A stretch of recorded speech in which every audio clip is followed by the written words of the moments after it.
Chers amis, bonsoir. Je suis heureux d'accueillir à nouveau Éric Anseau. La dernière fois, on avait parlé, c'était en visioconférence, de l'histoire des élites françaises. Et cette année, nous allons parler de la laïcité, sujet qui nous préoccupe régulièrement au mercredi Lanard. Et nous sommes heureux justement de reprendre une nouvelle fois, avec de nouveaux angles d'ailleurs, ce sujet avec Éric Anseau. Cher ami, vous avez la parole. Alors, je remercie Lanard, je remercie bien évidemment Bertrand Louvain de m'accueillir. Effectivement, j'étais venu, et c'était très frustrant, participer à une conférence, enfin depuis chez moi, pour évoquer mon avant-dernier livre sur les élites françaises des Lumières au grand confinement. Et vous m'aviez invité également il y a 3 ans de cela avec l'un de mes complices, puisqu'on avait publié un ouvrage collectif, Qu'est-ce qu'une nation en Europe ?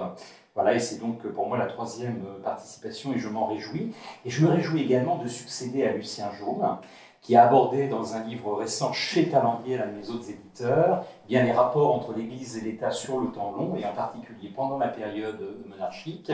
Lucien et moi avons participé l'autre jour à une émission sur RCF, un débat, et il est peut-être parmi nous, il l'est, très bien, donc il aura peut-être des questions, des précisions, peut-être si je fais quelques approximations, des modifications à faire à mon propos tout à l'heure.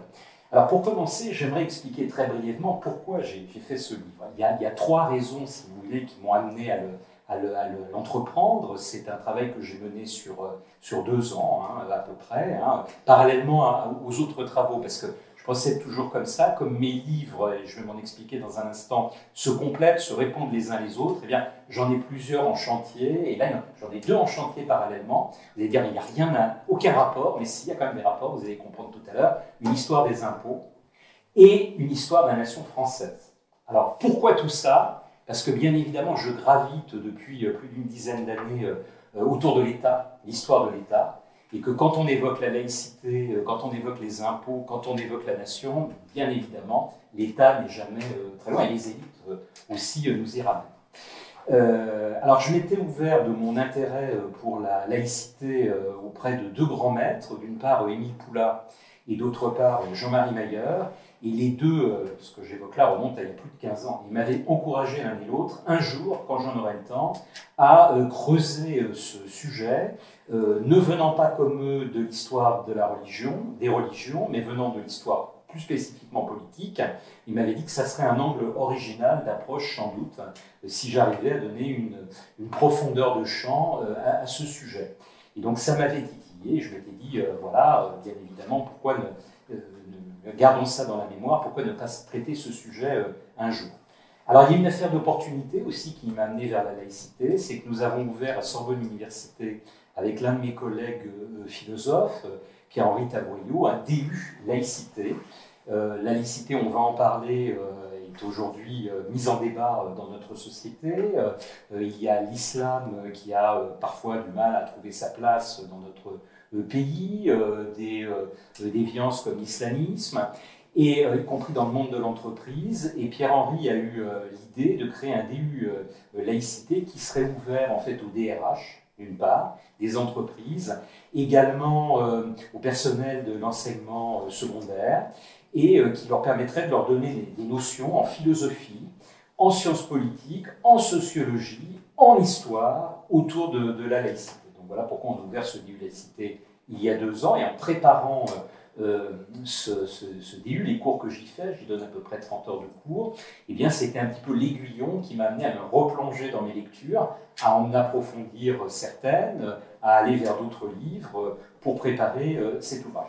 Puis un 3e élément qui m'a amené, enfin cerise sur le gâteau, si j'ose dire, à ce sujet sur la laïcité, c'est que bien évidemment, j'estime, et on en discutera peut-être tout à l'heure, mais je vais me justifier là pendant le temps qui m'est imparti, j'estime qu'on dit un petit peu tout et n'importe quoi autour de cette laïcité, qu'il s'agisse des politiques, qu'il s'agisse des journalistes, mais plus grave, et je vous donnerai quelques exemples dans quelques minutes, des collègues, qu'il s'agisse de philosophes, de sociologues ou d'historiens, qui ont tendance à enfermer la laïcité dans la loi de 1905. Or, la laïcité, c'est bien évidemment beaucoup plus, et c'est ce que je voudrais vous montrer, que la loi de 1905.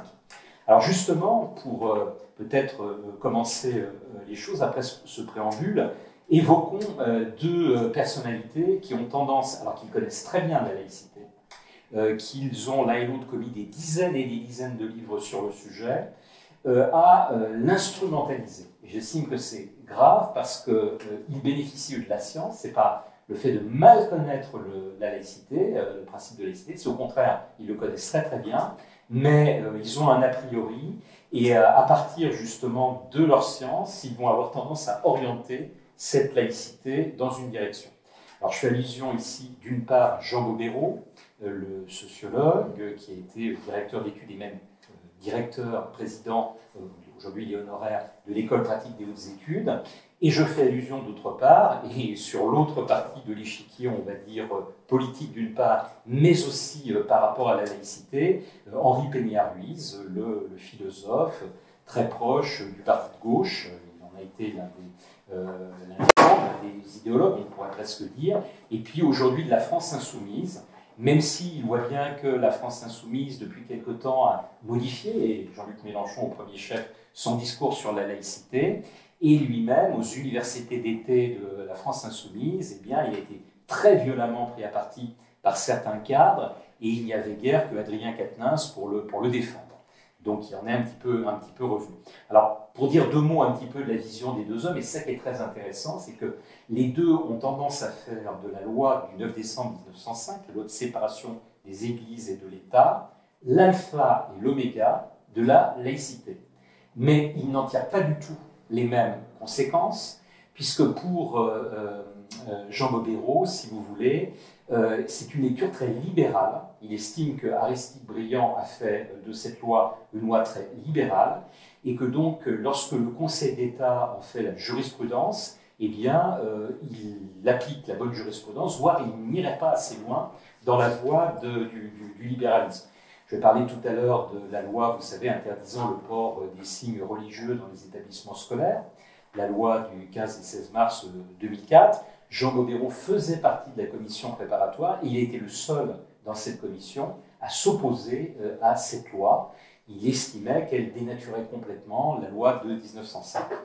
Et Jean Bobéro, il dit que voilà, il y a plein de laïcité dans le monde, que nous avons une laïcité française, que la loi de 1905 est un moment de la laïcité française, mais en même temps, il a tendance à la couler dans le marbre, parce qu'il estime qu'elle présente la bonne laïcité, la seule laïcité qui vaille, c'est-à-dire une laïcité libérale, et vous savez qu'il est le grand tenant de l'adjectivation de la laïcité. Il parle justement de laïcité ouverte. Il faut pour la France, dit-il, une laïcité ouverte bien évidemment à l'autre, ouverte aux différentes communautés. Il est lui-même protestant, donc les protestants, les catholiques bien évidemment, l'islam, etc., etc. Et puis alors Henri Péniard-Ruiz, lui qui est le tenant d'une laïcité qui ne veut absolument pas adjectiver, sauf si, dit-il, on l'adjective pour l'adjectiver de façon républicaine. Et la loi de 1905 pour lui est fondamentale, mais c'est une loi qui doit être interprétée dans un sens beaucoup plus restrictif que ce que propose Jean Bobéro. Et en particulier sur les signes religieux, il est extrêmement critique. Oui, j'ai pris l'exemple de ces deux figures intellectuelles. On pourrait prendre, et je pense que dans le débat, je ne vais pas trop épiloguer sur ce sujet parce qu'on y reviendra sans doute, les différents partis politiques français. Je dirais presque à chaque parti politique correspond une vision de la laïcité différente. Mais alors, il faut que nous définissions tous ensemble la laïcité pour voir de quoi il s'agit. La laïcité, en fait, c'est un grand principe. Un principe qui, d'ailleurs, n'est pas spécifiquement républicain. C'est un principe sur lequel va s'appuyer l'État pour nous permettre de faire société. Alors, je n'aime pas trop l'expression « vivre ensemble », je trouve un peu bisounours, mais de vivre en commun, de vivre en société. Donc la laïcité, en cela, est un principe fondamental, et en particulier en République, et dans la République française, de donner vie à nos valeurs, à notre devise républicaine, donc liberté, égalité, fraternité. Alors, la laïcité, qu'est-ce que c'est? En fait, c'est trois choses, si vous voulez, si je cherche à la résumer et à lui donner une perspective un petit peu internationale, donc qui réunirait les différents pays qui la pratiquent. je reviendrai sur cet aspect mondial de la laïcité tout à l'heure, c'est d'une part le refus de l'assujettissement par l'idéologie, ou une forme d'idéologie, ou des religions, de l'État. L'État doit être indépendant de toute forme d'assujettissement idéologique ou religieux. Donc ça, c'est le premier élément. Le deuxième élément, c'est la liberté de conscience. Quand vous regardez les laïcités à travers le monde, toutes reprennent cette idée, j'évoquerai tout à l'heure le détail de la loi de 1905, elle est dans le premier article, de la liberté de conscience. Ça, c'est fondamental. Et puis, le troisième élément, c'est l'égalité de tous au regard de la loi, la protection de la loi, que l'on croit au ciel ou qu'on n'y croit pas. Donc chaque citoyen, qu'il soit religieux, qu'il soit athée, agnostique, eh bien, a le droit à la même protection de la part de l'État. C'est le troisième élément, si vous voulez, le triptyque qui va composer en fait cette laïcité. Alors, ce que j'ai voulu faire dans mon livre, et c'est peut-être ce qui en fait l'originalité, c'est que j'ai voulu faire à la fois une approche, c'était fondamental, diachronique, mais aussi une approche synchronique. Alors, je commence par l'approche synchronique, c'est peut-être ce qu'il y a le plus simple. Montrer que, bien évidemment, aujourd'hui, dans le monde, la France n'est pas le seul pays à pratiquer la laïcité. Vous avez à peu près un tiers des pays sur la planète, c'est considérable, une soixantaine de pays qui se revendiquent comme État laïque. Et ce qu'on sait peu, et ça me fait toujours bondir quand on dit que les États-Unis est un État religieux, donc les États-Unis sont un État laïque qui pratique ce que l'on appelle le mur de séparation entre le civil et les religions. On voit à Thomas Jefferson, qui est l'un des pères fondateurs de la République des États-Unis d'Amérique. Et il ne faut pas se laisser abuser par le fait qui est réel que le président des États-Unis, au moment de l'investiture, au moment de l'Inauguration Day, va prêter serment sur un livre religieux qui, jusqu'à présent, est la Bible, mais dont on pourrait s'imaginer, là je me fais un petit peu provocateur, qui pourrait être le Coran. Et d'ailleurs, il y a plusieurs représentants qui sont musulmans au Congrès des États-Unis et qui prêtent, eux, serment sur le Coran. Donc vous voyez, ça c'est le premier élément, un peu contre-intuitif je dirais, mais plusieurs présidents des États-Unis, dans l'histoire des États-Unis d'Amérique, ont refusé ce serment sur la Bible. Donc c'est pour vous dire qu'il n'est absolument pas obligatoire. Et vous avez cette fameuse devise qui se trouve sur les billets de $1, In God We Trust. Il faut savoir que c'est assez récent qu'elle ait été mise sur ces billets. C'est postérieurement à la Deuxième Guerre mondiale. Donc tout ça pour vous dire que vous voyez, là on a une vision des choses qui n'est pas une vision historique en profondeur historique. Ce qui relève davantage de la laïcité, c'est deux choses pour vous le montrer. C'est d'une part le fait que, eh bien, il est interdit de financer sur des fonds publics les écoles aux États-Unis, c'est formellement interdit. Je rappelle qu'en France, alors que nous avons une laïcité qui est réputée dure, vous avez d'une part la loi Fallou, qui n'a pas été abrogée, et puis vous avez la loi Debré, je reparlerai peut-être tout à l'heure, de 1959, qui permet ce financement. Et donc, vous voyez, les États-Unis sont beaucoup plus restrictifs de ce point de vue. Ça, c'est le premier élément. Et puis le deuxième élément que je vous donnerai, c'est que quand Aristide Briand a été nommé rapporteur de la loi de 1905, il a constitué autour de lui une petite équipe pour l'aider à préparer son grand rapport. C'est un rapport qui vient d'être publié assez récemment, très très volumineux, il fait plus de 140 pages, le rapport de la loi du 9 décembre 1905. Et parmi les trois collaborateurs principaux qu'il avait, alors c'est amusant, il avait un catholique, il avait un protestant, il avait un juif. Et le juif, qui s'appelle Paul Grunbaum-Balin, en fait, a été chargé en fait, par Aristide de Briand de chercher historiquement les modèles de laïcité qui existaient dans le monde à ce moment-là. Et Grunbaum-Balin a fait une recherche historique approfondie et on a conservé ces dossiers. Il développe le modèle brésilien, il développe le modèle mexicain, il développe le modèle canadien et il développe le modèle des États-Unis d'Amérique. Donc vous voyez, c'est les quatre grands modèles de laïcité, au final très différents de la laïcité telle qu'elle va devenir en France, ça on est bien d'accord, mais pour vous montrer qu'il y a d'autres pays laïques. Un autre pays laïque, même si Erdogan aujourd'hui la met à mal, c'est bien évidemment la Turquie, avec la laïcité telle qu'elle a été mise en place par Mustafa Kemal Atatürk, hein, je le rappelle, quand il est arrivé au pouvoir, donc une laïcité dans les années 20 et dans les années 30, hein, et d'ailleurs un mot turc forgé, laiklik, hein, pour évoquer justement cette laïcité. Et puis, n'oublions pas, et je n'aurais pas fait le tour en vous citant ces pays-là, que les pays d'Afrique noire francophone, pour la plupart, dans leur constitution, après leur indépendance, ont choisi eh bien, la laïcité, le modèle laïque français. Et c'est assez troublant de regarder aujourd'hui, c'est ce que j'ai fait pour mon livre, les textes de ces constitutions, parce que c'est quasiment au mot près ce que l'on retrouve dans notre constitution de 1958. Je fais un petit aparté au passage. Vous savez que la loi de séparation, dont on va beaucoup reparler, de 1905, n'évoque à aucun moment donné le terme laïcité, pas plus que l'adjectif laïque, laïc-C ou laïc-QE, et qu'il va falloir attendre la Constitution de la 4e République d'une part, et puis celle de notre 5e République, pour retrouver ce terme de laïcité.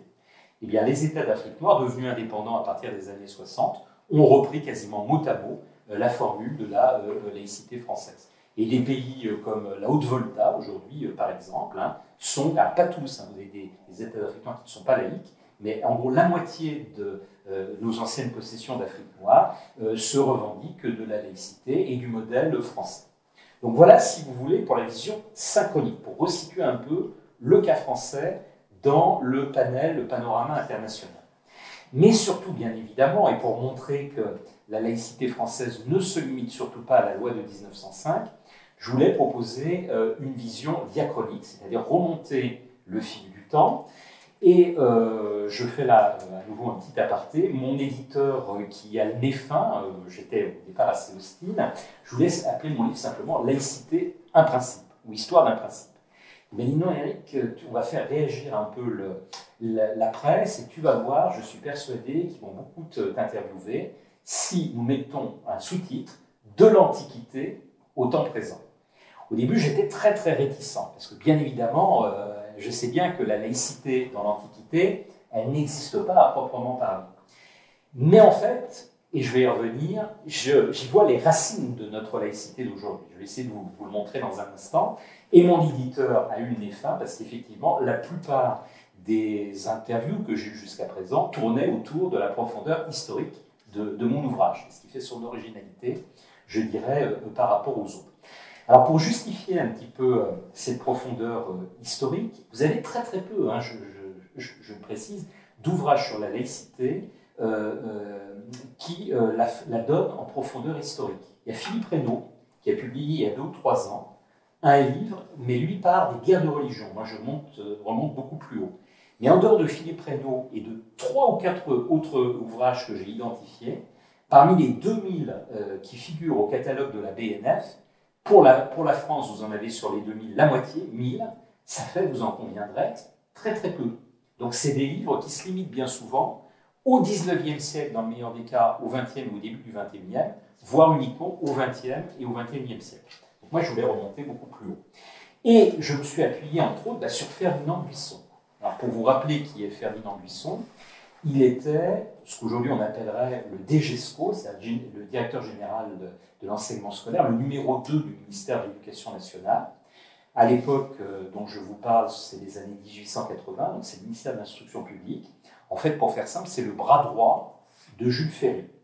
Alors l'homme est un philosophe, il est de religion protestante, et il va, dans un dictionnaire qu'il va publier au moment où il est directeur de l'instruction primaire, eh bien, proposer la première vraie définition, très ample, hein, sur une dizaine de pages, du terme laïcité. Il se l'est réservé, c'est un dictionnaire collectif, mais il a tenu à se réserver la définition du terme laïcité. Ce terme laïcité en France, à l'époque, est quasiment un néologisme, puisque jusqu'à il y a peu, on en faisait remonter les premières occurrences au tout début de la Troisième République, les années 1870-1872, Pierre Larousse, Émile Littré, donc 2 grands dictionnaires, et puis une délibération de la Commune de Paris. Donc vous voyez, c'est vraiment ces années-là, 1870-71. Avec une collègue, alors je ne m'en attribue pas la paternité de la découverte, bien sûr, dans le livre, mais on va dire dans un livre grand public, c'est la première fois qu'on l'évoque, dans un colloque auquel j'ai participé avec elle. Maintenant, grâce à l'Internet et en googlisant le terme, en regardant la presse, les délibérations de conseils généraux, les débats parlementaires, elle a réussi à remonter d'un demi-siècle. Et elle a réussi à retrouver la première occurrence du terme en 1849, donc sous la Deuxième République. Et peut-être qu'avec des outils informatiques plus puissants, c'est pour ça que je suis très prudent dans mon livre, on découvrira que le terme était peut-être utilisé dès la Révolution française. Parce que vous allez voir ce que je vais vous dire là, c'est que, en fait, la Révolution française va être un énorme répertoire pour toutes les velléités, les modèles, les avatars de laïcité que la France va connaître ensuite, dans la seconde moitié du XIXe siècle et au XXe siècle. Donc la Révolution, c'est un moment absolument incroyable. D'ailleurs, dans son dictionnaire, Ferdinand Buisson, dans sa fameuse notice, rend un hommage extrêmement appuyé aux révolutionnaires, en particulier à l'un d'entre eux, Condorcet. Condorcet est tout à fait fondamental pour le sujet que nous évoquons aujourd'hui. Mais Ferdinand Buisson remonte beaucoup plus haut. Alors, avant la Révolution française, après vous verrez une histoire, mais dans le bon sens, si j'ose dire. Là, je suis un petit peu régressif. Il évoque bien évidemment les Lumières, en disant qu'à l'époque des Lumières, on a beaucoup réfléchi justement à la liberté de conscience, à la raison, à la séparation des religions et de l'État. Et il cite un grand nombre de philosophes, 7 ou 8, dans sa notice du dictionnaire de 1880. Mais il remonte encore beaucoup plus haut. Et en fait, pour lui, l'événement fondateur de la laïcité, c'est qu'au XIXe siècle, nous avons eu en France des problèmes entre ceux qui étaient partisans d'un catholicisme un petit peu intransigeant et ceux qui, du côté républicain, voulaient au contraire cantonner, je dirais, ce catholicisme. Ferdinand Buisson dit, mais les problèmes que nous avons au XIXe siècle remontent beaucoup plus haut, ils remontent aux guerres de religion. Et pour lui, le point de départ, ce sont les guerres de religion. Alors il se trouve que cette année est une date anniversaire, triste anniversaire, le massacre de Vassy, ou Voissy, comme on dit, vous le savez, dans cette grange, bien évidemment, par le duc de Guise, donc d'un certain nombre de protestants, qui donnera lieu, dans notre sens, à des massacres des catholiques par les protestants, avant que ces guerres qu'on appelle de religion, mais qui sont des guerres en fait politico-religieuses, ne trouvent un aboutissement quand Henri IV pacifie les choses en 1598 avec l'édit de Nantes. Et dans cet épisode, très tôt, au tout début des guerres de religion, ce que nous rappelle Ferdinand Buisson dans sa notice de dictionnaire, c'est qu'il y avait, par sens de l'État, un certain nombre de grands serviteurs de la couronne qui allaient chercher à trouver une forme de compromis entre catholiques et protestants. Et il cite ces hommes qu'on appelle les politiques, avec un grand P, au premier rang desquels le chancelier Michel de L'Hôpital, bien évidemment, et la reine Catherine de Médicis, auquel il rend un hommage. Ça peut paraître un peu curieux, lui le républicain, qui rend un hommage à Catherine de Médicis et à Michel de L'Hôpital. On aurait dû les écouter et on aurait évité cette succession en fait de massacres. Il rend hommage également à Henri IV et à l'édit de Nantes. Donc tout ça pour vous montrer que les racines de la laïcité remontent en fait à très très haut. Alors maintenant, je voudrais, je ne sais pas combien de temps il me reste, peut-être 30 minutes, hein, je voudrais revenir en partant de l'Antiquité et en allant vers le temps présent, en vous proposant cette histoire de la laïcité et en vous disant pourquoi il me semble très gênant de l'enfermer dans la loi de 1905, eu égard aux problèmes que nous n'avions pas dans le second XXe siècle, mais que nous avons aujourd'hui, il faut le dire. Alors, dès l'Antiquité, en fait, un certain nombre de penseurs, des philosophes, se sont dit, voilà, nos cités sont gouvernées par les dieux. Et ce peut être un problème parce que cela nous empêche, en fait, de raisonner. Socrate, vous le savez, a eu cette forme de pensée. Et Socrate a fini par se plier aux règles de la cité et par voir la ciguë. D'autres penseurs, on pensera à Épicure ou à son disciple, alors Épicure c'est un grec, on pensera à son disciple romain Lucrèce, ont une pensée que l'on peut qualifier de laïque, hein, même s'ils ne pensent pas toute la société en termes laïques, eux, leur pensée est laïque. Parce que, qu'est-ce qu'ils font? Ils séparent dans leur tête, comme je le disais, la religion et l'État, le civil et le religieux et le spirituel. Ils sont pour une forme de liberté de conscience et ils sont pour l'égalité de tous les citoyens de la cité par rapport aux affaires qui régentent la cité. Donc déjà, vous avez des penseurs qui pensent de cette façon-là. Sans évoquer, je ne ferai pas le détour bien évidemment par la Bible, Jésus, vous savez, rendre à César ce qui est à César et à Dieu ce qui est à Dieu, mais je ferai un long développement sur l'époque médiévale, parce qu'elle est tout à fait fondamentale, et je pense que Ferdinand Buisson aurait pu rajouter un certain nombre de nos monarques dans les jalons de la laïcité, avant de citer comme il le fait Henri IV. Pourquoi? Eh bien parce que nos monarques sont très chrétiens. Ce sont, je ne vous l'apprends rien bien évidemment ici, les rois très chrétiens. Mais malgré tout, ces rois très chrétiens ont voulu d'une certaine façon émanciper le pouvoir civil dont ils étaient les héritiers par rapport au pouvoir spirituel et contrôler, avoir dans leurs mains ce pouvoir spirituel, et en particulier vis-à-vis de la papauté.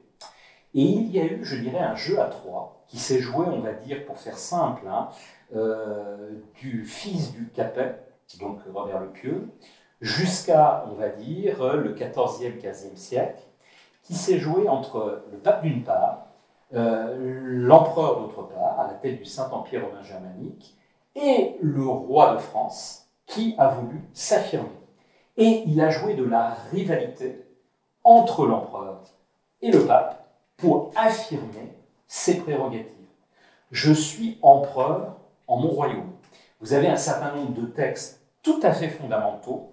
On pense au Songe du Verger, par exemple, mais on pensera plus tard, et là ça nous ramène au XVIe siècle, à l'époque intermédiaire entre Catherine de Médicis et Henri IV, d'un Jean Bodin, par exemple. Jean Bodin a d'une certaine façon une pensée laïque. Alors je mets tout un tas de guillemets, parce que je suis prudent, savoir qu'un Jean Bodin ou savoir qu'un Michel de l'Hôpital sont en fait profondément catholiques, même. Et dans la pensée qu'ils défendent, ils disent, dans l'idéal de société, il faudra que nous en revenions à une société catholique.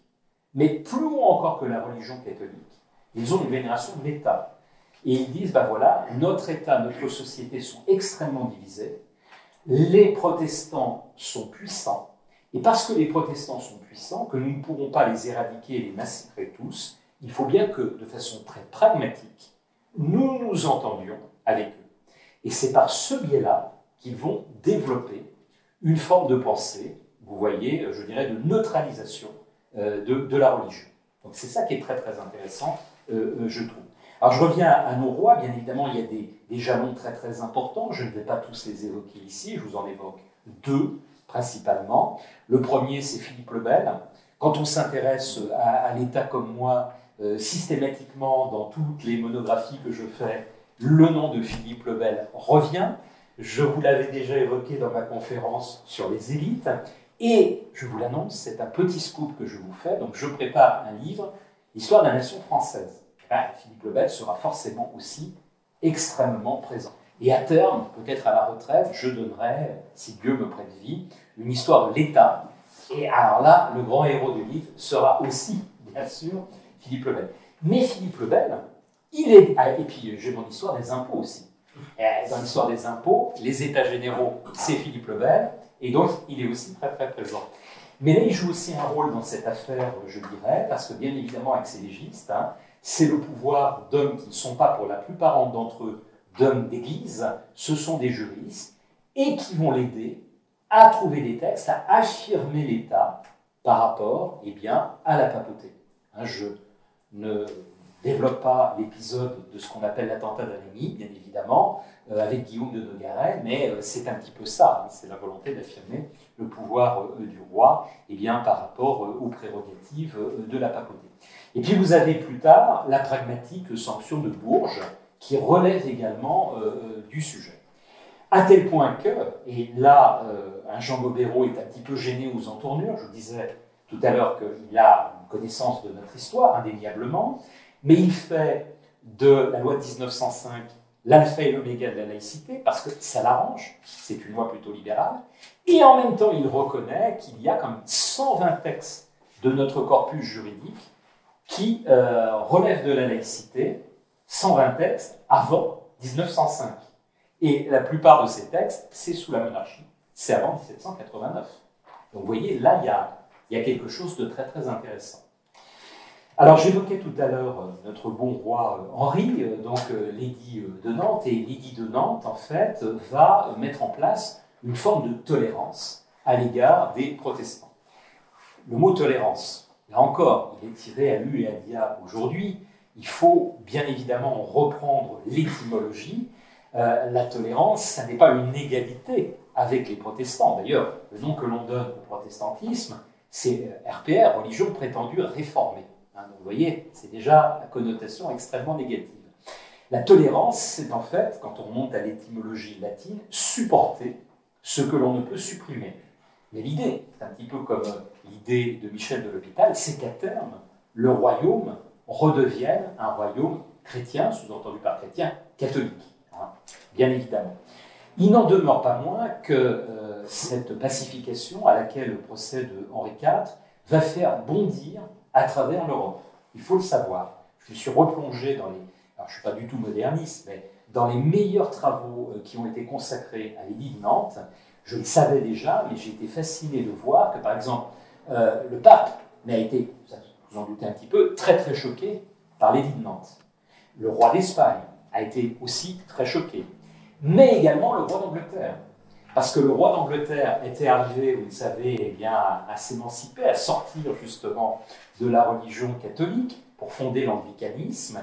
Et là, il voyait que le roi de France arrivait, alors les problèmes qu'avait connus la France pendant les guerres de religion arrangeaient bien l'Angleterre, et là, il voyait que le roi de France était arrivé à un compromis qui allait lui permettre de revenir sur la scène internationale. Donc, un roi d'Angleterre aussi est très très hostile, ça peut paraître curieux, lui protestant, très très hostile à l'édit de Nantes. Donc là aussi, c'est un petit peu contre-intuitif. Alors cet édit de Nantes accorde des places de sûreté aux protestants et elle leur accorde où ils sont présents, alors pas dans les endroits où ils ne sont pas présents, hein, on ne va pas aussi loin, mais où ils sont présents, la liberté de culte. Et de ce point de vue, c'est un jalon extrêmement important dans le cheminement que je vous propose là vers la laïcité. Mais regardons ce que fait celui qui abroge l'édit de Nantes. C'est le petit-fils d'Henri IV. C'est Louis XIV. C'est l'édit de Fontainebleau, 1685. Et d'une certaine façon, eh bien, et là c'est plus osé bien évidemment qu'avec Henri IV, je dirais que Louis XIV, même en abrogeant l'édit de Fontainebleau, peut être considéré comme un jalon important de la laïcité. Pourquoi? Eh bien parce que le parti dévot va être ramené dans le droit chemin, va être supprimé. C'est la querelle que va avoir, bien évidemment, Louis XIV avec le pape. Et c'est également, vous le savez, la mise au pas, tardive dans son règne, des jansénistes. Donc, vous voyez, tous ces éléments, hein, le gallicanisme avec Bossuet, d'une certaine façon, c'est s'appuyer sur une religion catholique qui va être mise sur un piédestal, mais en même temps qui va être contrôlée par l'État. Car pour Louis XIV, et assez moi, ce qui est primordial, c'est bien évidemment l'État. Et d'une certaine façon, vous avez vu tout à l'heure la définition que je vous donnais de la laïcité. Le premier élément, eh bien, c'est le contrôle des religions, de l'Église, le refus de l'assujettissement de l'État par une idéologie ou par des religions. Donc c'est un petit peu cette idée qui est déjà présente avec le roi Louis XIV. Mais, toutes choses égales par ailleurs, bien évidemment, les deux jalons fondamentaux avant d'arriver au XIXe siècle, c'est d'une part l'épisode des Lumières et d'autre part, bien évidemment, la Révolution française. Alors l'épisode des Lumières, le maître mot des Lumières, et c'est Kant qui le dit, c'est le mot de raison, bien sûr. Et dans la raison, on va explorer différentes pistes pour, eh bien, c'est pareil, mettre la religion de côté, ou bien, carrément, chez certains penseurs des Lumières, l'éradiquer. Dans le grand répertoire des Lumières, on sait qu'on a tendance à faire des Lumières un tout. mais les Lumières, c'est tout, sauf un tout, si je dirais. C'est ce que montre Antoine Guilty dans l'un de ses derniers livres. Hein. Presque autant de pensées sur le rapport entre l'Église, les Églises et l'État que de penseurs, que de philosophes des Lumières. Je donnerai 3 exemples. Locke, alors Locke c'est un petit peu avant les Lumières, mais beaucoup de philosophes des Lumières vont se revendiquer de Locke. Locke, c'est la séparation de l'Église et de l'État. Donc c'est une première voie d'exploration de la laïcité, si j'ose dire. Vous prenez Rousseau. Rousseau, c'est l'idée d'une religion civile. C'est encore autre chose. Vous prenez Voltaire. Alors Voltaire, bien évidemment, était très hostile aux jésuites.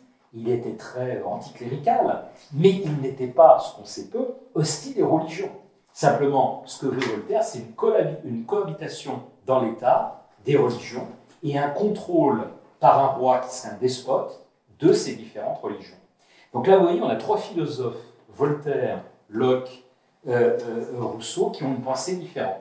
Et je pourrais citer par exemple Diderot, ou je pourrais citer Holbach, et là on aurait une pensée agnostique d'un côté et carrément athée avec d'Holbach de l'autre. Donc là, on passe de 3 à 5 visions différentes. Et c'est la Révolution qui va un petit peu servir de laboratoire et mettre tout ça en musique. Un jalon très très important cité par Ferdinand Buisson dans son ouvrage que je citais tout à l'heure, c'est bien évidemment la Déclaration des droits de l'homme et du citoyen. Alors, j'insiste pas trop parce que je pense que Lucien Jaume vous en a beaucoup parlé de cet épisode-là quand vous l'avez reçu, mais 2 mots bien évidemment. Dans cette Déclaration des droits de l'homme et du citoyen, vous avez tout sauf la liberté des cultes, par exemple. Hein. Parce que le culte protestant n'est pas encore, il va l'être bientôt par les révolutionnaires, mais au moment où le texte est pris, nous sommes le 26 août 1789, le culte protestant n'est pas reconnu en tant que tel, il est simplement toléré, comme l'avait toléré eh bien, le roi Louis XVI quelques années auparavant, c'était en 1787. Quant aux Juifs, eh bien, ils ne sont pas du tout encore reconnus. Et là, il va y avoir différents jalons qui opposeront d'ailleurs les Juifs séfarades et les Juifs ashkénazes de l'Est. Donc, pas du tout de liberté de culte dans la Déclaration des droits de l'homme et du citoyen. Par contre, la liberté de conscience, elle est là, elle est déjà là, et elle est affirmée haut et fort parmi les différentes libertés.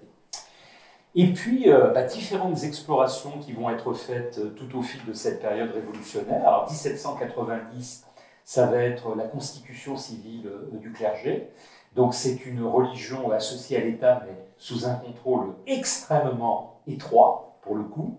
Et puis, 1795, ça va être la première séparation, on oublie trop, hein, mais la première séparation de l'Église. Alors, 1905, c'est des églises, mais là, c'est de l'Église et de l'État, sous-entendu de l'Église catholique et de l'État.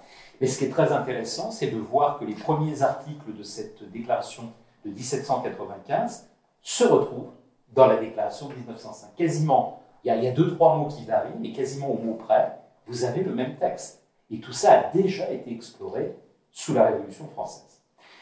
Et puis avec Napoléon, alors ça je le reprends de Jean Bobéro. Moi, encore une fois, Jean Bobéro, il y a beaucoup de choses très très bien qu'il dit, bien évidemment, sur la laïcité. Et parmi les notions qu'il a développées, il y a l'idée de seuil de laïcité.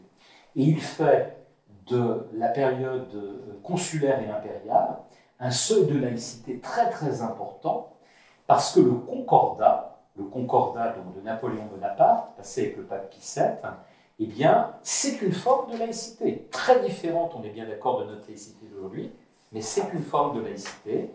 C'est-à-dire que l'État prend le contrôle, en quelque sorte, de la religion. C'est un concordat, c'est un accord de concorde, mais extrêmement dissymétrique.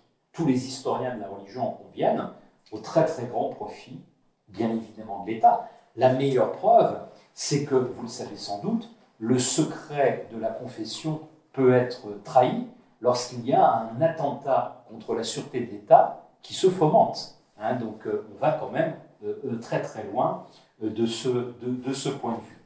Et puis c'est la reconnaissance par les articles organiques et qui avait mis en fureur d'une certaine façon le pape et bien du protestantisme. Et là je ne vous apprends rien, c'est les premiers jalons de la reconnaissance du culte juif, mais il faudra attendre là d'autres jalons, l'un sous la Restauration et puis enfin sous la monarchie de Juillet. Alors à partir de 1815, eh bien, les deux France vont de nouveau s'affronter, là j'épargne les détails, avant que, eh bien, sous la Troisième République, les républicains décident de mettre en place cette fameuse laïcité.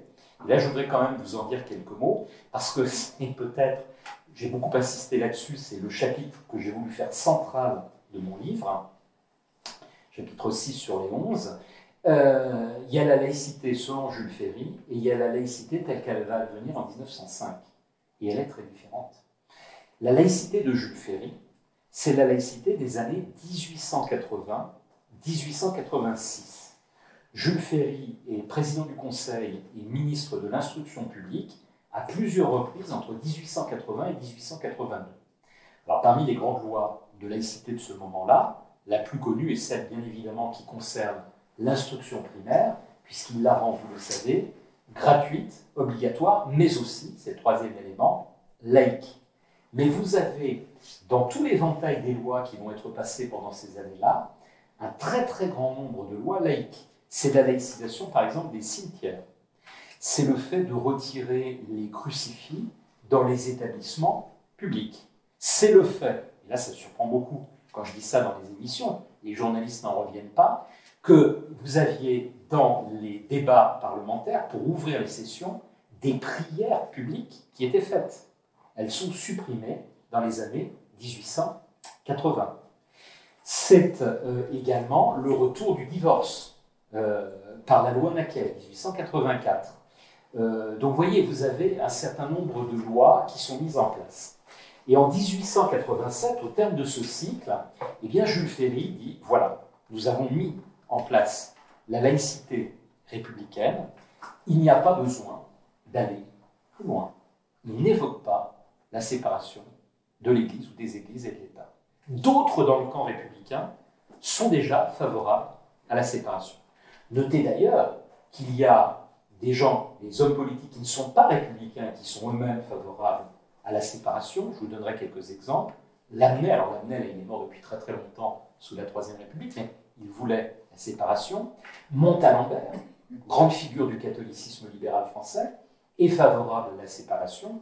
Mon cher Émile Ollivier, ancien républicain rallié à Napoléon III, était un grand partisan, lui aussi, de la séparation. Et puis vous avez dans le camp républicain, eh bien, des partisans de la séparation. Je n'en citerai qu'un dans cette période-là, Émile Littré. Émile Littré, lui, est un partisan de la séparation. Alors pourquoi est-ce que, eh bien, Ferry n'est pas favorable à la séparation? Parce qu'il estime que ça peut être très dangereux, justement, de séparer les églises et de l'État, parce que ça serait donner une marge de liberté trop grande au catholicisme, et en particulier, eh bien, le chef d'État français, qu'il s'agisse d'un président de la République ou d'un roi ou d'un empereur, n'aurait plus la main sur le choix des évêques. Je rappelle qu'en vertu du Concordat, alors le Concordat napoléonien, mais le Concordat de Bologne avant, eh bien, c'est le souverain français qui propose la nomination et c'est le pape qui confère l'investiture canonique. Donc c'est un accord entre les deux. Or, si l'on est séparé, dit à juste titre Jules Ferry, le pape va pouvoir faire ce qu'il veut et il va nommer, eh bien, des évêques très hostiles à la République, des évêques ultramontains. Il faut savoir, et ça a été montré par Jacques Gady, mais aussi par Jacques-Olivier Boudot, et là aussi c'est complètement contre-intuitif, que les nominations épiscopales des années 1870-1880 mais se passent remarquablement bien. Il n'y a pas de problème. C'est un accord entre le président de la République française et, alors il y a eu Matt Mahon, bien évidemment, qui est très catholique parmi ses présidents, mais un Adolphe Thiers avant, un Jules Grévy, qui est un authentique républicain après, et ça se passe très très bien avec la papauté. Par contre, vous aviez eu, sous la Restauration, un certain nombre de problèmes. Avec Napoléon III, ça se passe très bien dans les années 1850, mais dans les années 1860, eh bien, ça se passe très mal. Par exemple, quand Napoléon III veut nommer archevêque de Paris Monseigneur Darbois, Seigneur Darbois, c'est un gallican, il ne plaît pas du tout au pape Pie IX, et là, vous avez une crise qui s'opère. Et à la fin du Second Empire, il y a 4 évêchés qui ne sont pas pourvus, parce que justement, enfin, pas tout à fait la fin du Second Empire, 1868-69 pour être très précis, qui ne sont pas pourvus parce qu'il y a un désaccord Or, dans les années 70-80, on a d'autres problèmes, hein, bien évidemment, avec la papauté. Attention, ne me faites pas dire ce que je ne dis pas. Mais pour les nominations épiscopales, il n'y a pas de problème. Donc Jules Ferry dit, faisons très attention. Alors simplement, eh bien, Jules Ferry n'est plus là au moment du débat des années 1900, puisqu'il est mort en 1893. Il y a un certain nombre de choses, là je vais passer vite, mais je vous donne quand même quelques jalons, qui vont relancer, je dirais, le débat de la séparation. Vous avez d'abord l'affaire Dreyfus, ça c'est le premier jalon très important. Vous avez l'affaire des congrégations religieuses, qui est très très important. La loi sur les associations, la loi de 1901, qui va jouer un rôle important parce qu'elle est au cœur de la campagne législative de 1902. Et en vertu de ces éléments, donc affaire Dreyfus, loi des associations, avec, vous le savez, un article dérogatoire pour les congrégations, c'est-à-dire qu'on autorise les associations, mais pas les congrégations religieuses d'enseignement, ce qui pose un problème. Donc un certain nombre vont être interdites. Et j'aime bien faire des excursus, des petits apartés. C'est aussi pourquoi eh bien, le jeune Charles de Gaulle, qui à l'époque avait 13 ans, est parti faire sa scolarité en Belgique, hein, puisque justement il a été chez les frères. Et ça n'était plus possible en France. Et donc, grande turbulence. Et puis, dernier élément, je l'ai gardé bien évidemment pour la fin, le fameux voyage d'Émile Loubet à Rome pour rendre visite au roi d'Italie. Et là, pour le pape qui ne reconnaît pas le roi d'Italie et le fait que Rome soit la capitale de l'Italie, ça va être le casus belli, rupture des relations diplomatiques avec le Saint-Siège. Nous en sommes là quand la nouvelle majorité de gauche, très fortement radicale, arrive aux affaires en 1902. Vous avez 7 ou 8 projets de séparation des églises et de l'État qui sont sur la table. Et c'est là où Aristide Briand va faire advenir l'un des plus modérés de ces projets de séparation des églises et de l'État. Alors peut-être un rappel des 2 premiers articles. Hein. C'est ce qu'on appelle les articles principiels, parce que la loi est très très longue, mais ces 2-là sont absolument fondamentaux. L'article 1 qui garantit à la fois la liberté de conscience et la liberté de culte, mais qui met une réserve très très importante, le respect de l'ordre public. Attention, respect de l'ordre public, je vais y revenir dans un instant. Et bien évidemment l'article 2, hein, la République ne reconnaît ni ne salarie aucun culte. D'accord?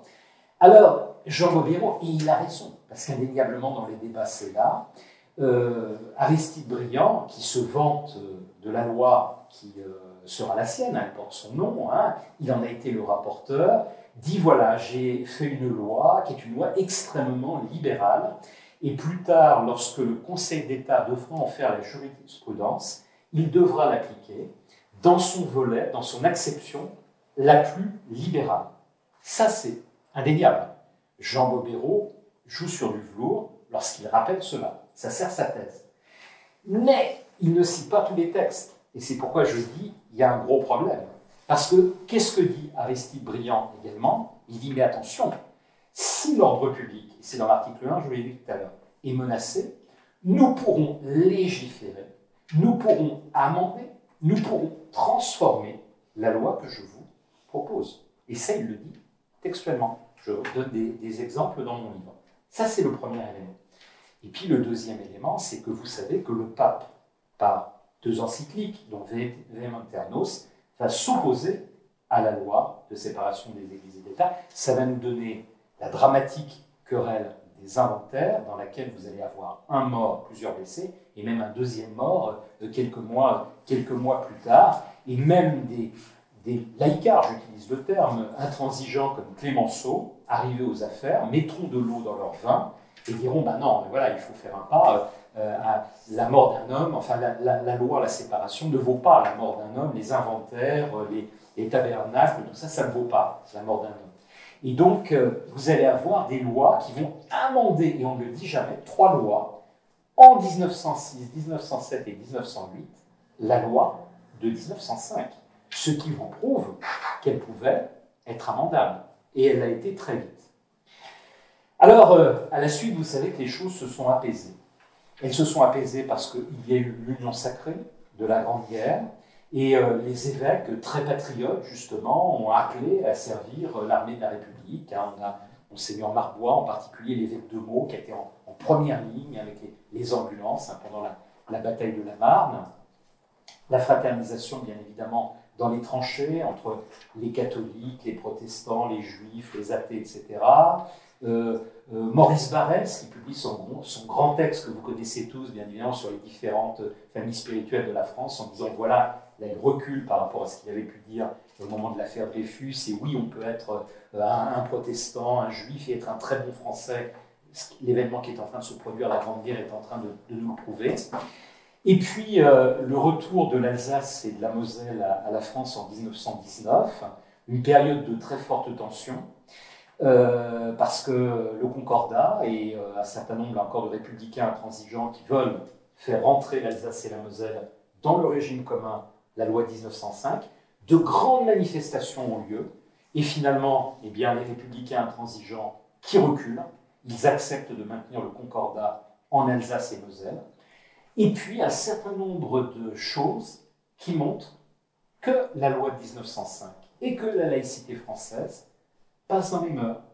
Le fait, par exemple, inimaginable, 25 ou 30 ans plus tôt, qu'aux obsèques d'Aristide Briand, alors Aristide Briand, attention, c'est bien d'autre chose que la loi de 1905, et c'est aussi l'apôtre de la paix, enfin, il y a d'autres éléments qui vont justifier ce qui va se produire, mais aux obsèques d'Aristide Briand, vous avez eh bien l'archevêque de Paris qui sera présent, qui donnera l'absolu. Donc c'est quand même un geste très fort pour le père de la loi de 1905. Vous avez le régime de Vichy. Alors, dans le régime de Vichy, il y a eu, vous savez, différentes tendances. Là aussi, ça m'horripile et ça me fait dresser les poils quand on dit le régime de Vichy, il est unitaire, voilà. Non, c'est très très compliqué ce qui se passe au moment du régime de Vichy. Et vous aviez des laïcs intransigeants qui ont été très très loin. Vous aviez à l'inverse des gens qui voulaient rétablir, et dans l'entourage du maréchal Pétain, c'était bien évidemment le courant dominant, eh bien, la religion catholique dans un certain nombre de ses prérogatives. C'est le retour en particulier des crucifix dans les établissements publics. C'est ce que je vous évoquais tout à l'heure. Mais la ligne dominante du régime de Vichy, on le sait peu, mais c'est le maintien tel quel de la loi de séparation de 1905. Ni un recul, ni une avancée plus forte, parce qu'il y avait des païens aussi. Hein. Il y avait, alors là, pour le coup, des gens qui voulaient aller encore plus loin par rapport aux religions. Mais là, c'est plutôt, du côté, bien davantage qu'à Vichy, des ultra-collaborateurs à Paris. Quelqu'un comme Lucien Robertet, par exemple, est très hostile au catholicisme. Tout ça pour vous dire que finalement, c'est la voie laïque de 1905, même ce régime de Vichy, qui domine, hein, même s'il y a des influences inverses. Et quand on regarde bien les choses, si vous voulez, des années 20 jusqu'à 1985-89, il n'y a que 2 périodes de tension par rapport à la laïcité. C'est, je reviens à ce que je disais tout à l'heure, et les deux, c'est par rapport à l'école. La loi Debré, avant la loi Béranger sous la 4e République, mais on va faire simple. La loi Debré de 1959, qui a été surinterprétée par la gauche et par les laïcs, très très grande manifestation. Hein. Une manifestation sur l'esplanade du château de Vincennes, 250 000 laïcs de gauche pour s'opposer à la loi Debré. Alors la loi Debré, vous le savez, ce sont des crédits, bien évidemment, pour le privé, l'enseignement privé sous contrat, comme on va dire, y compris l'enseignement privé confessionnel. Mais ce qu'on oublie de dire, c'est que Debré, avec cette loi, met en fait un contrôle sur cet enseignement religieux et lui impose un certain nombre de choses. Contrôle sur les programmes, contrôle sur les examens, autorisation du fait que désormais dans des établissements catholiques, il pourra y avoir des petits juifs, bon, il n'y a pas encore beaucoup de musulmans en France, mais vous voyez, d'autres confessions, tout ça, ça apparaît. Donc, voilà. Donc c'est la contrepartie qu'on oublie de la loi Debré. A toujours été une grande manifestation, mais le général de Gaulle et Michel Debré n'en démordent pas, et la loi passe, 1960, et elle est appliquée, et est toujours appliquée aujourd'hui. Et puis la deuxième période de très forte tension, c'est bien évidemment avec la gauche le programme commun, puisque dans le programme commun, il est dit, et ici il y a le comité d'action laïque, le CAL qui est derrière, bien évidemment, nous reviendrons sur la loi Debré et nous mettrons en place un grand service public de l'enseignement. Derrière, beaucoup de formation, etc., etc. Et quand François Mitterrand est élu président de la République en 1981, alors lui-même, il faut le savoir, parce qu'il faut être très modéré et nuancé dans cette affaire, et je pense que notre ami ne me démentira pas, eh bien, il a une vision très spirituelle des choses. Hein. C'est pas un laïc forcené, François Mitterrand, mais il doit quand même donner des gages à sa gauche, et ça va être, vous le savez, le fameux projet de loi Savary, qui, quand on le regarde d'assez près, est un projet assez modéré à la base. Simplement, du côté de la gauche socialiste, il y a ceux qui veulent beaucoup plus, André Léniel en particulier, qui va imposer par le biais des amendements à l'Assemblée nationale, où c'est la vague rose, hein, de 80, les socialistes sont ultra majoritaires, et en particulier l'aile la plus laïque, très représentée à l'Assemblée nationale, il parvient à faire passer ces amendements. Et là, bien évidemment, les milieux catholiques s'enflamment, Monseigneur Lustiger, bien évidemment la droite aussi en profite. Ce sont les manifestations monstres. On dépasse encore les chiffres de 1960, là, avec la grande manifestation de Versailles et la grande manifestation parisienne. Hein, selon les estimations, entre 200 et 450 000 personnes. C'est absolument inouï, ces manifestations-là. Et là, en plein cœur de l'été, pour ne pas perdre complètement la face, François Mitterrand qui change de gouvernement et qui renonce au projet de loi Savary. Donc, vous voyez, il y a eu des tensions, c'est ce que je voulais vous dire. Mais globalement, sur le temps long, et l'historien s'intéresse au temps long de l'histoire, entre 1905 et 1989, il n'y en a pas tant que ça. Alors pourquoi un problème aujourd'hui? Il ne faut pas se cacher derrière son petit doigt, parce que l'arrivée en France métropolitaine d'une religion qui jusque-là était peu représentée, qui est l'islam, nous connaissions bien évidemment cette religion par le biais de l'Algérie française. Mais on en vient aux éléments contre-intuitifs, du fait que notre laïcité est quand même plus complexe qu'on veut la donner à voir, il y a plein, je dirais, de contre-exemples et de mesures dérogatoires à notre laïcité. J'évoquais tout à l'heure l'Alsace-Moselle, on peut évoquer la Guyane, aujourd'hui Wallis et Futuna, et bien évidemment, vous le savez tous, depuis qu'il a été département, Mayotte, bien évidemment. Et puis, bien évidemment, l'Algérie française. L'Algérie française, même si on disait qu'on appliquait la loi de 1905, elle n'était absolument pas appliquée dans l'Algérie française. Absolument pas. Je vous donne un exemple parmi d'autres. Le pèlerinage à la Mecque était financé sur des deniers publics. Donc là, ce n'est pas du tout dans la loi de 1905. D'ailleurs, incidemment, rappelons que la Grande Mosquée de Paris a aussi été, puisque c'est un hommage à nos compatriotes musulmans qui ont servi dans la Grande Guerre, financée aussi sur deniers publics. Et ça, c'est une autre affaire. Toujours est-il qu'avec l'indépendance, avec l'arrivée d'une immigration massive des travailleurs, et en particulier dans les grandes usines, je pense aux usines automobiles, d'une part, avec le regroupement familial dans les années 1970, et avec, et c'est un élément déterminant, et je le souligne dans un chapitre de mon livre, d'une concurrence que se font les islams à partir de la révolution islamique d'Iran en 1979, et la montée en puissance d'un islam sunnite radical, le wahhabisme, en Arabie Saoudite, eh bien vous allez avoir une forme d'emballement. Et nous le savons aujourd'hui, puisque d'autres beaucoup plus qualifiés que moi l'ont montré, il y a dès ce moment-là, eh bien, une forme d'instrumentalisation par un certain nombre de courants musulmans radicaux, islamistes pour ne pas les nommer, je pense aux frères musulmans, de nos compatriotes musulmans, avec des revendications qui commencent à apparaître. Par exemple, l'autorisation de pause dans les usines, à Flins par exemple, pour faire la prière. Alors ça, c'est peu évoqué dans les années 1980. Et vous le savez peut-être, l'événement qui par contre, alors là, va provoquer, je dirais, l'embrasement, c'est la fameuse affaire des foulards de Craigne, au lendemain du bicentenaire de la Révolution française, théoriquement, moment, pas forcément dans tous les milieux, je sais où je parle, de consensus national, bon voilà, on va dire les choses comme ça, Et c'est le moment où éclate, à la rentrée de septembre 1989, la fameuse affaire des foulards de Creil. Alors, on le sait aujourd'hui, pas forcément à Creil, mais dans d'autres collèges, parce que ça a éclaté les semaines qui suivent dans d'autres collèges, les frères musulmans étaient derrière. Hein, ça a été démontré par certains historiens. Et Lionel Jospin, qui à l'époque était ministre de l'Éducation nationale, a botté en touche, parce qu'il était très très embêté, en se tournant vers le Conseil d'État, qui lui-même eh bien, a évoqué les choses de façon très très libérale, l'acception la plus libérale que j'évoquais tout à l'heure de la loi de 1905, l'arrivée à la suite de Lionel Jospin de François Bayrou, qui a pris une fameuse circulaire en 1994, qui a en partie clarifié les choses, mais insuffisamment, et il faudra qu'après la victoire de Jacques Chirac, soit mise en place la fameuse commission Stasi, dont je vous parlais tout à l'heure, commission Stasi qui, à l'immense majorité, puisqu'il n'y a eu qu'un votant contre, qui était Jean Bobéro, eh bien, on a fait la recommandation de l'adoption d'une loi interdisant les signes ostentatoires dans les établissements scolaires, donc le primaire, les collèges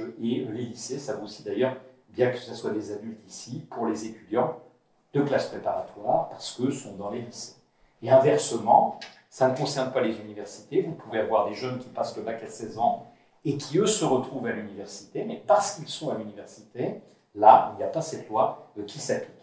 Alors aujourd'hui, on a du recul, et je vais quasiment terminer avec ça, je suis très bavard, je m'en excuse. On a du recul sur cette loi de 2004. Déjà, on s'aperçoit que vous avez, après son adoption, une chute des recours en justice, absolument phénoménale, que systématiquement ces recours en justice sont dégoûtés, puisqu'on a désormais le texte de loi, mais vous avez surtout les effets bénéfiques qui vont se lire pour les jeunes filles qui ont pu être scolarisées sans le voile. L'un de mes collègues sociologues a publié en septembre dernier une étude qui a fait beaucoup parler, puisqu'il a interviewé et il produit des statistiques des jeunes filles scolarisées dans les collèges après l'adoption de la loi de 2004, qu'il compare aux statistiques avant la loi de 2004. Et les jeunes musulmanes qui ont pu fréquenter les établissements publics sans voile, et donc d'une certaine façon de s'affranchir d'une domination qu'on leur imposait dans leur famille, ont poursuivi des études assez remarquables, il faut le dire. Donc ça montre que cette loi de 2004, c'est un autre aspect, a été posé. Et depuis, le front, vous le savez, s'est déplacé dans d'autres domaines. Il y a eu, pour ne citer que ce cas, l'affaire de la crèche de Lilou, deuxième moitié des années 2000 et début des années 2010, et puis d'autres affaires encore, le voile intégral dans l'espace public, etc., etc. Je passe. Ça a amené, alors le président Macron, qui a été un petit peu dans le en même temps au début, voire dans le déni, eh bien, a pris conscience, et ça j'en ai un petit peu parlé avec Jean-Michel Blanquer, et puis j'ai regardé un petit peu ce qui se disait, d'ailleurs Macron lui-même. Le tournant, ça a été les rencontres nombreuses qu'il a eues avec Jean-Pierre Chevènement, qui était un peu un visiteur du soir de la deuxième partie de son quinquennat, et puis également l'attentat de la préfecture de police, que vous avez peut-être encore en tête, puisque là, c'est au cœur même de l'appareil d'État qu'il y a eu un attentat islamiste. Et le discours des Ulysses, qui marque une étape très très importante dans la relance de la laïcité, est prononcé un an pile après cet attentat de la préfecture de police. Et c'est l'enclenchement du processus, et je termine avec ça, qui nous amène à la fameuse loi du 24 août dernier. Et tous les observateurs objectifs vous diront que la loi du 24 août dernier, ça n'est pas rien, puisqu'elle modifie considérablement la laïcité française. L'argument, vous savez, c'est la lutte contre les séparatismes au nom de la défense des grands principes républicains. C'est le titre complet de la loi. Et donc elle veut bien dire ce qu'elle veut dire. Elle veut dire qu'on peut modifier, bien évidemment, la loi de 1905. Alors peut-être, je vais m'arrêter là parce que j'ai été très bavard, mais peut-être que par les questions, on abordera le contenu de cette loi. Donc tout ça pour vous dire que la laïcité, eh bien, elle n'est pas coulée dans le marbre, elle est évolutive, et le but de la laïcité, encore une fois, ce grand principe, c'est de protéger la société. Et c'est l'État qui doit le faire s'en charger par la laïcité. Voilà. Merci beaucoup. merci beaucoup. J'étais très heureux que vous évoquiez Émile Zola, qui a été notre maître. Il a enseigné au Mercredi d'Anard pendant de nombreuses années. On a lu beaucoup de ses livres, pas tous, parce que c'est une œuvre très, très, très considérable, mais les principaux livres, notamment Scruter la loi de 1905, bien sûr, qui est un livre ardu mais tout à fait majeur, et bien d'autres. Notre laïcité publique, etc. Voilà, c'est l'œuvre d'un très très grand savant qui est venu presque jusqu'à la veille de sa mort nous enseigner. Voilà, en tout cas, merci beaucoup pour cette conférence qui a abordé énormément de sujets. Vous avez bien sûr la parole, je vous en prie. Alain, Philippe. Parmi les pays que vous avez cités, les anciennes colonies françaises, vous disiez que certains ont adopté la laïcité à la française quasiment pour mot. J'imagine, et vous me contredirez peut-être, que c'est des pays où il y avait plusieurs communautés religieuses. Bien sûr, et c'est justement, et là encore une fois, ça nous ramène, merci de me poser cette question. Il y a les chrétiens et les musulmans, en fait. Oui, les animistes très nombreux. Voilà, pour faire clair, c'est les trois animistes, chrétiens et musulmans.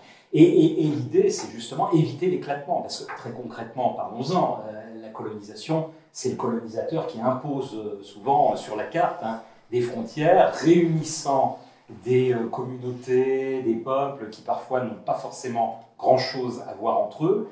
Et donc l'État indépendant hérite un peu de tout cela, et pour éviter l'éclatement, eh bien, trouve que la laïcité est un excellent moyen. Concrètement, on se rend compte que la laïcité, elle est dans le texte constitutionnel, mais on va être très très honnête, qu'elle est parfois très dure à appliquer. Regardez ce qui se passe au Mali, regardez ce qui se passe même en Haute-Volta, enfin, au Burkina Faso, enfin, dans beaucoup de pays, c'est très très dur à appliquer. On est bien d'accord. Mais bon, le principe est déjà là. Oui, Philippe. Oui, je vais faire quelques observations brièvement sur les aspects négatifs. Je voudrais savoir, le comportement de l'Observatoire de la laïcité a été contesté. Et un aspect négatif de la loi de 2004, c'est l'apparition du Parti des indigènes de la République et son activisme qui est très, très fort, puisque son ancienne directrice a dit que M. Mélenchon était un butin de guerre, sikh, donc il y a quand même quelques aspects négatifs qui vont, je pense, qui vont s'estomper, comme vous l'avez expliqué. Et autrement, je sais justement, Yvan, notre ami, c'est sur la Turquie, c'est plus me semble-t-il, ou je peux me tromper, vous allez me préciser ça, en Turquie, c'est plus une nationalisation où la religion devient contrôlée par l'État. Mais tout à fait. Il n'y a pas de neutralité religieuse. Et il y a beaucoup de pays musulmans où c'est l'État qui contrôle la religion, mais il n'y a pas de neutralité religieuse. On est bien d'accord. Et puis, un dernier point, c'est sur le Brésil. Dans le Brésil, c'est l'influence de la philosophie positiviste d'Auguste Comte qui se retrouve dans la devise brésilienne, vous savez, connaissez bien, ordre et progrès. Et même sur le drapeau. Voilà, oui. Tout à fait. Ah bon, là ça n'appelle pas de remarque de développement de ma part. Oui. Sur la Turquie, vous avez entièrement raison. C'est que la grande source d'admiration de Mustafa Kemal Atatürk, c'est Napoléon. Et donc, bien évidemment, et on pourrait évoquer Nasser également, c'est la même chose, et la même admiration pour Napoléon. Et donc, si vous voulez, c'est l'idée, une autre forme de laïcité, de contrôler l'Église, de s'appuyer, enfin la religion en l'occurrence, c'est ça, de s'appuyer sur elle, mais surtout de la contrôler. C'est pas une neutralité. C'est pas du tout une neutralité. C'est pas du tout une neutralité.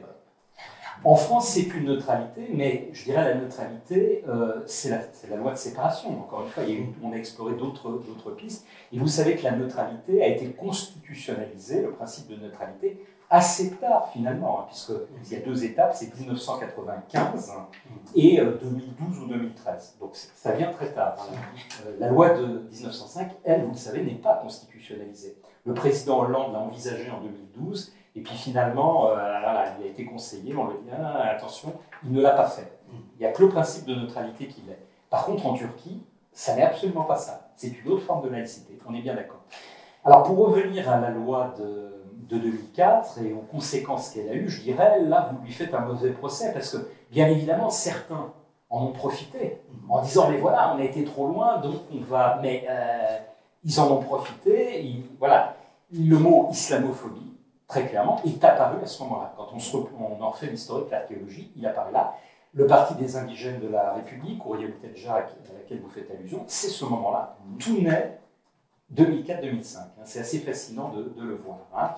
Donc, effectivement, là, on va très très loin. On a une haine véritablement de la laïcité française. C'est très clair. Et vous avez évoqué le nom de Jean-Luc Mélenchon. Alors, Jean-Luc Mélenchon, qui a pu être un très grand défenseur de la laïcité, vous savez que dans son entourage direct, il y a des anciens chevènementistes. Hein? Ah oui, mais Henri Péniard, c'est encore un autre cas de figure, puisque lui a pris ses distances. Hein, j'ai évoqué les petits malheurs qui lui sont arrivés à l'université d'été il y a 2 ans et demi. Mais non, mais j'oublie son nom à l'instant, pourtant il est député. Pas Corbière. Coquerel.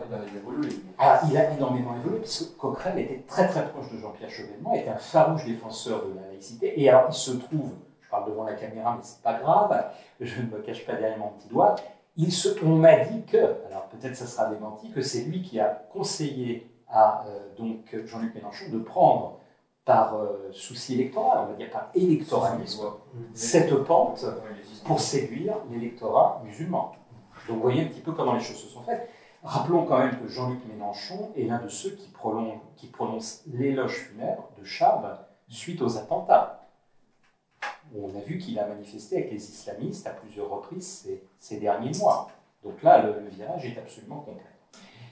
Alors, oui, simplement, je réponds à la dernière question, puis après, on va rebondir. Et vous m'avez demandé autre chose, l'Observatoire de la laïcité. Alors, l'Observatoire de la laïcité, moi, je serais assez modéré par rapport à l'Observatoire de la laïcité. Jean-Louis Bianco, Nicolas Cadenne, en fait, c'est des bobéristes, j'ose dire. Ils sont voilà, dans la loi de 1905, ils ont cette vision historique, mais c'est la loi de 1905, point barre, point final. Hein, c'est ça. Et c'est pourquoi, si vous voulez, ils ont eu ce clash fondamental avec Blanquer. Et au bout du compte, c'est Blanquer qui est très en cours auprès de Macron, a obtenu la tête et la fin de l'Observatoire de la laïcité, parce que Blanquer est sur une ligne de laïcité beaucoup plus proactive, hein, qui va beaucoup plus loin. Davantage, je dirais, dans cette profondeur historique que j'évoquais, mais dans une ligne, on va dire, très forte de laïcité. Blanquer, par clair, est derrière la loi du 24 août 2021, et il trouvait même qu'elle n'allait pas assez loin.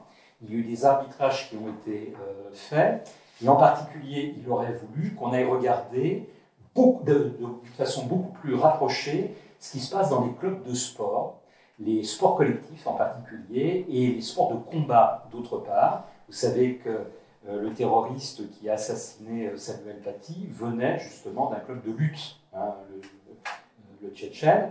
Et donc, il se passe des choses, là, les islamistes sont très très puissants.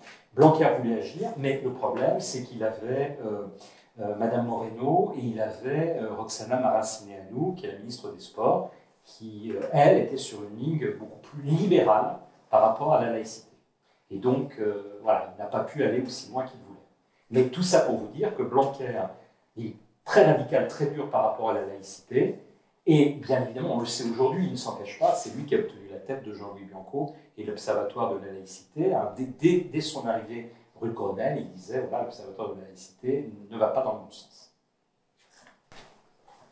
Alors, Pierre-Henri, bon, ben après. Alors, j'ai 2 questions qui n'ont strictement rien à voir. La première, en rapport à ce qu'on disait justement à l'instant à propos des clubs sportifs.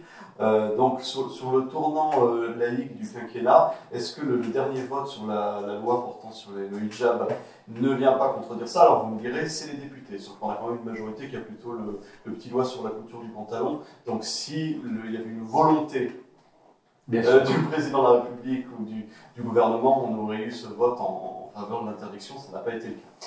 Et alors, c'était plus une remarque, je ne sais pas ce que vous pensez, si ça remet peut-être en doute au moins l'orientation qu'avait voulu donner dernièrement Emmanuel Macron. Et alors, ma deuxième remarque qui n'a rien à voir porte sur justement les anciennes colonies, ou en tout cas territoires d'influence de la France. Est-ce que vous considérez que le modèle de la démocratie consociative comme au Liban est une forme de laïcité? Oui, alors les 2 questions sont effectivement très judicieuses. Je vais commencer par la première, parce qu'effectivement, c'est une grande source de soucis et de réflexion. C'est une question d'actualité brûlante, puisque ce que vous évoquez, c'est le début de l'année 2022. Là. On était dedans juste avant l'affaire d'Ukraine et de Russie. Et là, on se rend compte, c'est assez fascinant de voir ça, qu'effectivement, des arbitrages s'opèrent sans doute au sommet de l'État, et que Macron est revenu à son en même temps, tel qu'on a pu le connaître au moment de la campagne de 2017, c'est-à-dire la volonté de ménager la chèvre et le chou, puisque très clairement, c'est Madame Moreno d'une part et Roxana Maracineanu qui, pour le coup, ont obtenu gain de cause par rapport à Jean-Michel Blanquer. Et là, c'est à resituer. Alors, moi qui suis, avant d'être un historien de la laïcité, un historien de l'État, des sphères du pouvoir au sein de l'État, c'est assez fascinant d'observer ces jeux de pouvoir. Ça tente à montrer quand même que Jean-Michel Blanquer, son étoile est en train de pâlir très fortement. Il ne vous a pas échappé que la manière dont le confinement a été géré dans les établissements scolaires, une certaine affaire à Ibiza aussi, ont mis un petit peu de plomb dans l'aile chez le ministre. Et donc là, effectivement, très clairement, Blanquer voulait aller beaucoup plus loin, et il n'a pas du tout obtenu gain de cause. Donc on voit que le curseur s'est de nouveau déplacé dans l'autre sens. Donc effectivement, c'est très très intéressant. Quant à l'affaire du Liban, elle est extrêmement intéressante aussi, puisque le Liban, en terre d'islam, alors j'ai un chapitre que j'appelle Islam et laïcité. Les choses sont très très compliquées, bien évidemment. L'islam n'est pas un, comme le catholicisme n'est pas un, les protestantismes non plus. Et certains pensent que l'islam et la laïcité sont compatibles, et d'autres musulmans, les imams, pensent que bien évidemment c'est totalement incompatible. Donc vous avez le grand écart. Et le Liban est très intéressant, comme aujourd'hui d'ailleurs la Tunisie est très intéressante, parce que vous avez un certain nombre de penseurs religieux qui ont estimé qu'une forme de laïcité pouvait advenir. Et je me suis replongé pour ce livre dans la séquence des années 70-80 au Liban. Vous avez eu très régulièrement à Beyrouth, pourtant on était en pleine guerre du Liban, des colloques qui ont été organisés, de grands colloques internationaux sur la laïcité. Essayons de mettre en place une laïcité. Le grand modèle était d'ailleurs ici la laïcité à la française, pour essayer de pacifier nos rapports entre nos confessions. Ils n'y sont pas parvenus. Quand on se replonge dans ces actes de colloque, on se rend compte que la référence, c'est fascinant, ce sont nos guerres de religion que j'évoquais tout à l'heure, du XVIe siècle. Ce que disent les Libanais, les universitaires libanais qui participent à ces colloques, ils disent « nous en sommes là ». Nous connaissons aujourd'hui ce que les Français ont connu pendant leur guerre de religion. Donc, faisons un grand bond dans le temps et essayons de faire advenir au Liban la laïcité telle qu'elle a été mise en place dans les années 1880-1905 en France. Mais, ce n'est pas le cas malheureusement. C'est qu'on est dans cet équilibre très instable au Liban, où on a le président du Parlement qui est d'une confession, le chef de l'État qui est d'une autre, enfin bon, et on voit que ça ne fonctionne pas bien. Donc, d'autres solutions à explorer. Gourvan et après Guillaume. Merci. Déjà, merci beaucoup. À vous, c'était très intéressant. Plusieurs traits, parce que c'était vraiment passionnant. Ça fait, moi qui fais de l'histoire, c'est très intéressant d'avoir cette vision historique dans le temps long. Donc, plusieurs questions et remarques. Beaucoup. Alors, sur Philippe Lebel, l'ouvrage sur la laïcité, je crois que c'est Colosimo qui avait revenu un petit peu dans le temps, qui a fait un travail qui était intéressant là-dessus. Je crois que Pénarabus était au Parti communiste, donc ça c'est une petite, qui a rejoint la campagne de Fabien Roussel. Ça c'est une parenthèse, il est plus dans celle de Mélenchon. Ah tout à fait, bien sûr, tout à fait. Mais il a un parcours, vous savez, très à gauche, mais bon, parce qu'il vient du trotskisme. Après, il s'est retrouvé au Parti de gauche, où il a eu des responsabilités très importantes. Il a eu une relation un petit peu plus distendue avec LFI, et puis là maintenant, effectivement, il s'est rapproché du Parti communiste, où il faut être très honnête, Fabien Roussel, lui a un discours plutôt clair. Alors, il ne l'a pas dans tous les domaines, mais sur la laïcité, c'est plutôt clair ce qu'il dit. Bon, voilà. Moi, je le trouve très clair. D'accord. Personnel. D'accord. Mais voilà, pour en venir aux questions, purement aux questions, pour l'affaire du voile en 89, pourquoi ne pas avoir tout simplement rappelé la circulaire Jean Z de 36, qui effectivement était pour moi à la sortie tout la à fait. plus simple, la plus basique possible, au lieu de t'en faire une derrière. Voilà, sur la laïcité dans le temps, pour les Lumières et même avant, je suis étonné que vous n'ayez pas cité Spinoza. Par exemple, avec son traité. Mais bien sûr, non, mais j'aurais pu citer Bayle, enfin il y a plein de philosophes. Hein. Bon, vous avez compris, là je vous ai proposé un panorama en 45 minutes, voire un petit peu plus, je crois que j'ai un peu dépassé. Bien évidemment, Spinoza est tout à fait fondamental.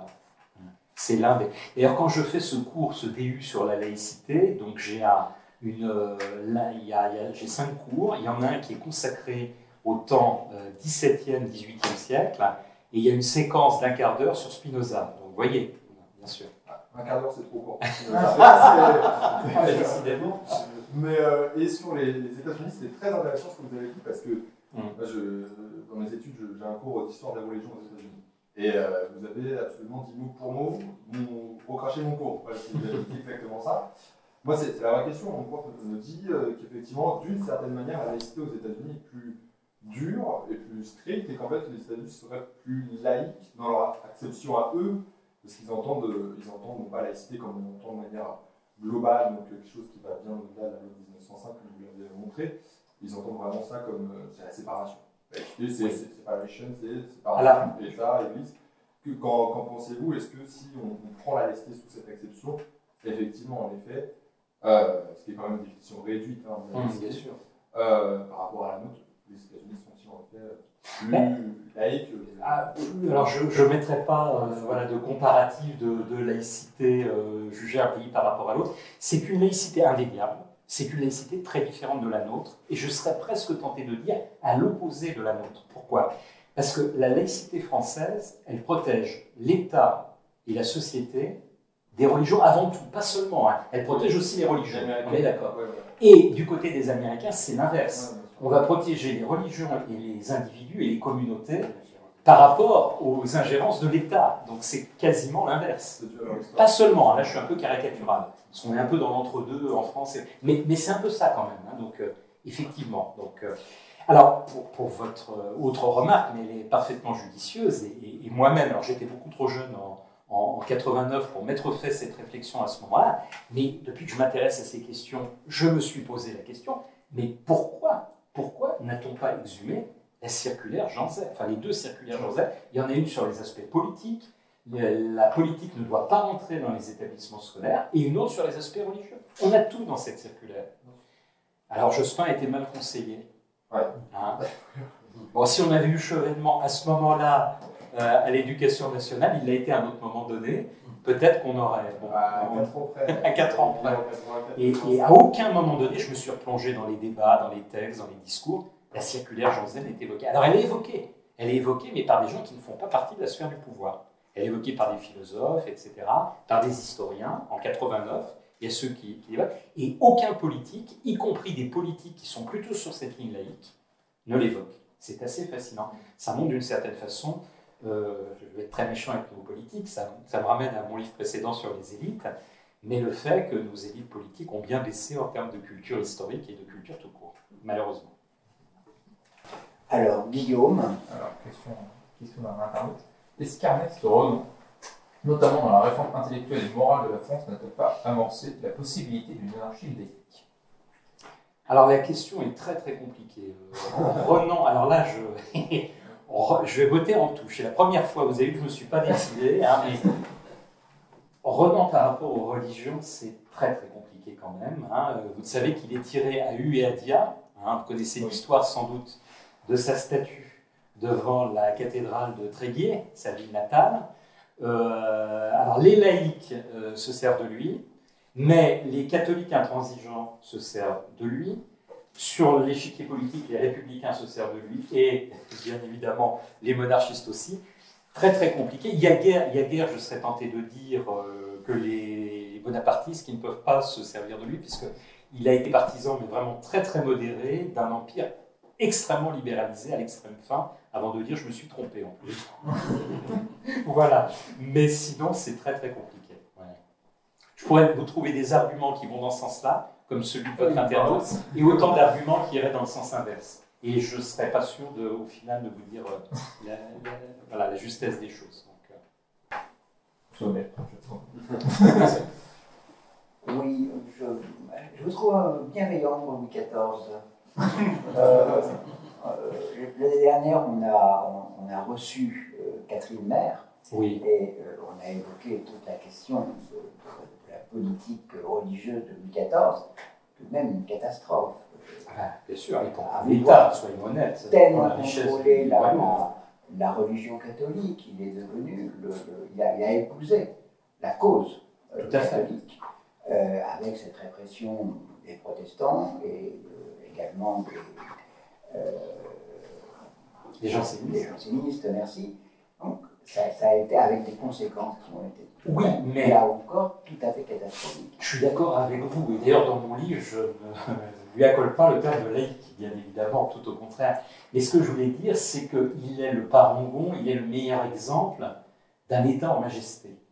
Et d'un État, avec Napoléon peut-être, et Richelieu également, bien sûr, d'un État pour lequel la religion, bien évidemment, occupe une place importante, mais est seconde, est utilisée d'une certaine façon, parce que c'est le catholicisme tel qu'il l'interprète lui-même.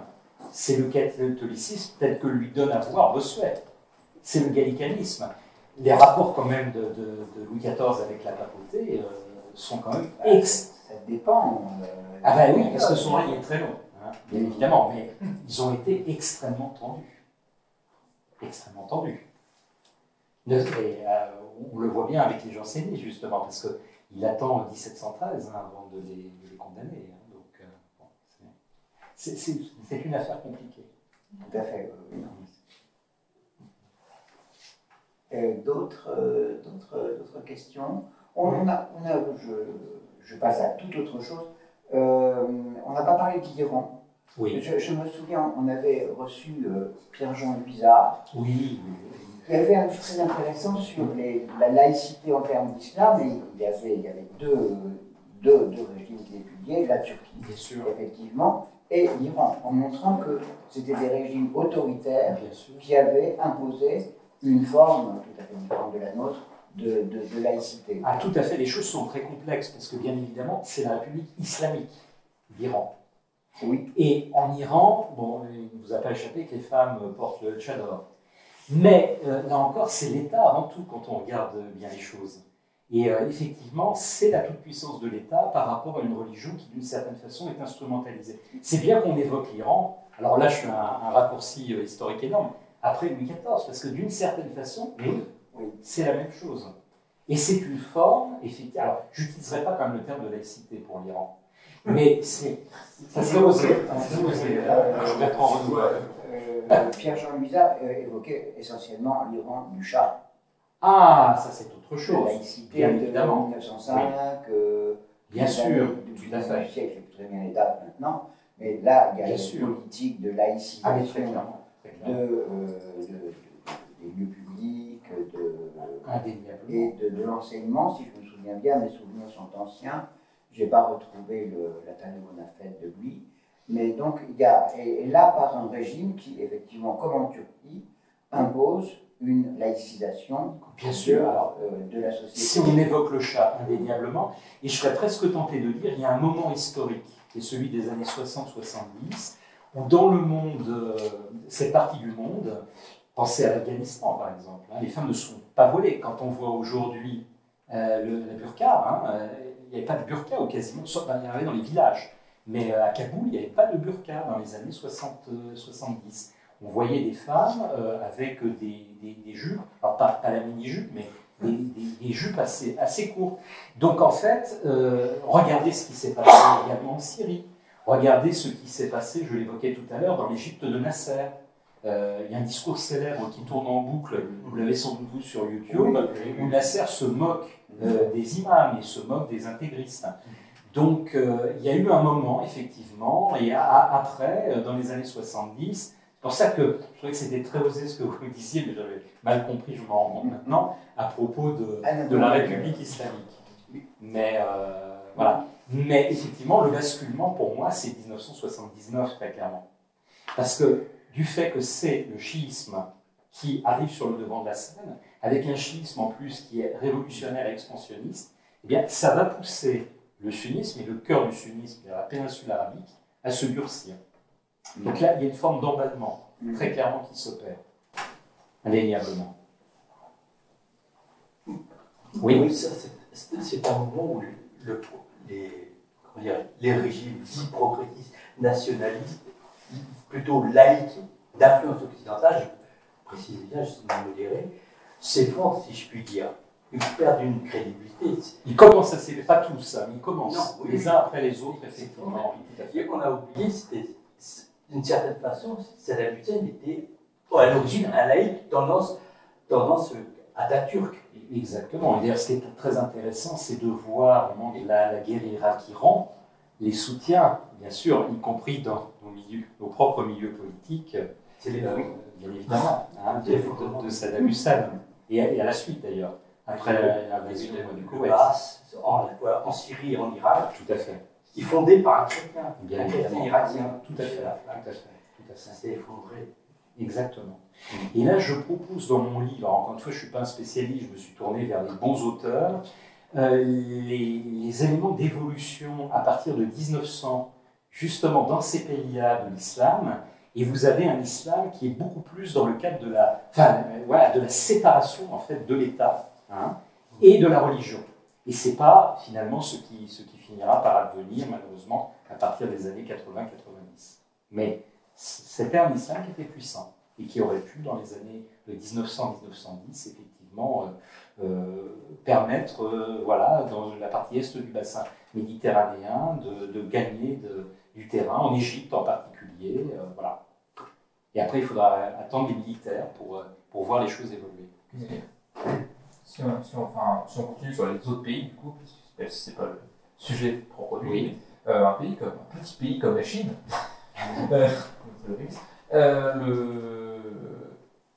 qui pourtant n'est pas dirigé par un parti connu pour son ultra-religiosité, s'appuie quand même sur les différentes tendances religieuses propres à la Chine. Est-ce qu'on peut pour autant considérer que le pays est laïque? Il ne peut pas être athée, même si le Parti communiste chinois se revendique comme un État athée. En effet, il ne l'est pas du tout. On a même vu Xi Jinping paraître à je ne sais plus quelle grande réunion religieuse. L'athéisme en viendra. Mais est-ce qu'on peut considérer que la Chine est un pays laïque? Alors que depuis 49 a priori. Là, c'est pareil. Si on se rapporte à la définition que j'ai donnée tout à l'heure, donc liberté de conscience, pas partout en Chine. Hein, regardez ce qui se passe avec les Ouïghours, le Tibet. Donc là, on a déjà un certain nombre d'angles morts. Égalité de tous devant la loi, c'est pareil, on en est quand même très très loin.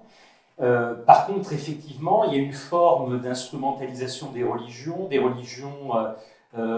qui sont sous contrôle, qui peut s'apparenter d'une certaine façon à une forme de laïcité, très différente encore une fois de la nôtre, mais qui peut s'apparenter à une forme de laïcité, indéniablement. Une précision, il y a une volonté de contrôler les religions, notamment celles qui sont d'origine extérieure. Bien sûr. Il y a un conflit entre la religion, le christianisme en Chine et l'influence de l'Église. Il y a un conflit entre le pouvoir politique et la religion chinoise. Le pouvoir chinois n'accepte pas les ingérences, toute forme d'ingérence. Bien sûr. Et ça nous ramène à notre histoire. C'est ce qu'on évoquait tout à l'heure avec le roi de France. Il y a une forme de parenté indéniable. Tout à fait. Mais ça, c'est propre à beaucoup de pays asiatiques. Bien sûr. Le Japon l'a fait sous les rares. Avant de se refermer, justement, Tout à c'est fait. pour combattre le christianisme. C'est quelque chose de très. Effectivement, c'est propre. La France l'a bien appliqué pendant plusieurs siècles, mais en Asie dans sa globalité, le Cambodge pareil, le Laos aussi, donc c'est pas. Alors, ils sont tous d'obédience plutôt très proche du marxisme, pour faire très simple, mais c'est pas spécialement. Mais est-ce que justement, c'est pas un héritage aussi du. Alors, je pense pour le coup à l'ex-Indochine, justement, si on pense au Vietnam, le Vietnam a essayé de s'inspirer, tout en étant un pari marxiste, de s'inspirer d'une laïcité à la française. Bien évidemment, tout à fait. Mais la laïcité française, alors, ça n'est pas du tout revendiqué. Non, c'est très clair. Mais infusé indéniablement dans la société, on ne passe pas comme ça plus d'un siècle de domination coloniale sans avoir été influencé. Ce qui est très intéressant en étudiant le répertoire des laïcités dans le monde, c'est qu'on voit des choses très très différentes. Il y a un cas, parce qu'on est en Asie, qui est très intéressant, c'est celui de Singapour. Parce qu'à Singapour, les religions sont reconnues. Elles sont très très nombreuses, hein, c'est très multiconfessionnel. Et les fêtes, en fait, correspondent aux fêtes des différentes religions. Et on va pouvoir choisir ses fêtes. Mais d'une certaine façon, là, on est dans le cadre d'une laïcité. Et pourtant, la religion est très présente. Donc, vous voyez, c'est très, très intéressant. Et là aussi, c'est très contre-intuitif. Et c'est un exemple que je donnerais volontiers parce qu'on est dans un modèle, mais qui est à l'opposé presque du nôtre. Et pourtant, c'est une forme de laïcité. C'est un régime autoritaire. C'est un régime autoritaire, tout à fait. Très autoritaire. Mais qui, par rapport aux religions, est extrêmement... Alors, je n'utiliserai même pas le terme de tolérant. Il est très... voilà, il accepte tout. Il est très libéral, pour le coup, par rapport aux religions. Du moment qu'il n'y a pas de menace à la sûreté de l'État, on est bien d'accord. Mais sinon, il est extrêmement favorable aux religions. Et toutes les religions, toutes les confessions. Ouais. C'est quand même. Chers amis, oui, Alain, je t'en prie. J'ai pas de souvenir, mais la loi de Bray, pourquoi survient-elle? À quel problème s'attaquait-elle auquel il n'avait pas été... Alors, le problème était récurrent quand même. C'est-à-dire, si vous voulez, c'était...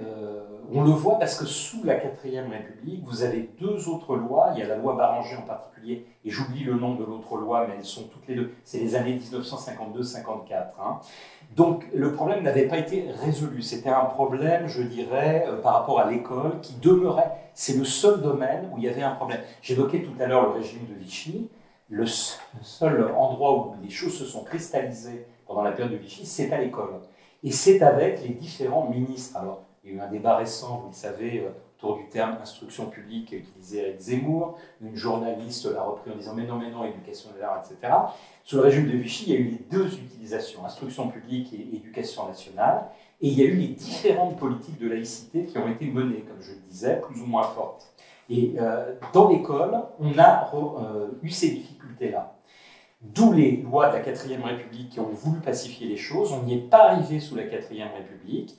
Et c'est le général de Gaulle, en arrivant en fonction, c'est une des premières mesures qu'il prend, qui donne dans le cahier des charges de Michel Debré l'idée de faire passer une grande loi pour enfin résoudre ce problème. Et en étant très objectif, bien évidemment, il y a eu des manifestations, mais la loi Debré, on est encore dedans en 2022. Hein, donc, et très concrètement, quand on connaît les choses, le privé sous contrat, les choses se passent plutôt bien. Hein. C'est plutôt le privé qui n'est pas sous contrat où il y a des problèmes. Et là, je reviens à la fameuse loi du 24 août 2021 qui regarde les choses d'un peu plus près qu'on le faisait jusque-là. Mais non, la loi Debré, elle arrive, je dirais, alors c'est à feu couvert, hein, c'est pas une querelle très très forte dans les années 1950, mais il y a un problème et elle vient le résoudre.